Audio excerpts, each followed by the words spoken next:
So tip number 1 is to know why you're vlogging in the first place. What is your purpose? What is your mission? Why is it that you want to create vlogs?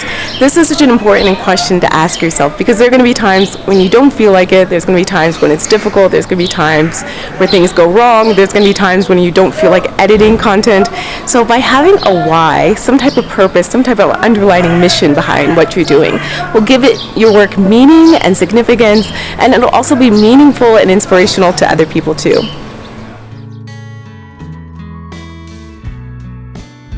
And the next tip is to know your audience.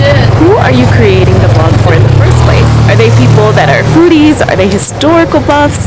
Are they people that really just like nature?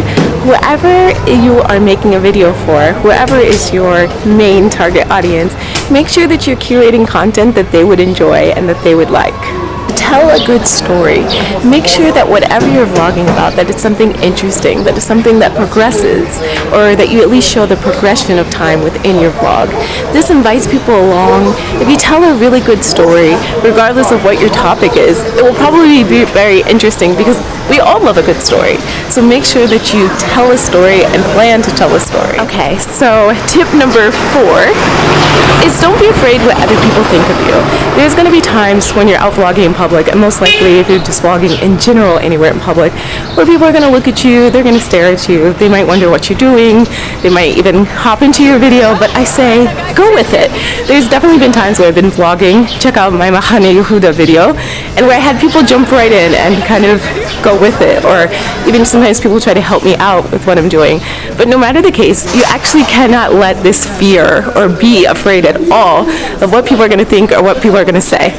Think of it like this way. If you want to make dinner, you go to the supermarket and you buy your ingredients. You don't care if people don't like spaghetti, because you do. So if you want to vlog, think about it like that. It's something you really want to do, and you can't be caught up in what other people are going to think or say. And last but not least, actually a very important point, is don't forget to practice. Practice makes perfect, and continue to practice and watch your old footage, see what you can learn from, see how you can get better, watch what other people do, get advice from other people. We can all learn from each other, and continue to practice. Guarantee that the more that you vlog, the more that you just record videos, the more comfortable you'll get with it, and the better you'll get at it. And you'll look back at your first videos and you might have a laugh. I know I do. So those are 5 tips for how to vlog, the very basics of how to get started vlogging. I hope that they help you, and I hope that you enjoyed this video, and I hope that you get started vlogging today. Until the next one, I'll see you next time.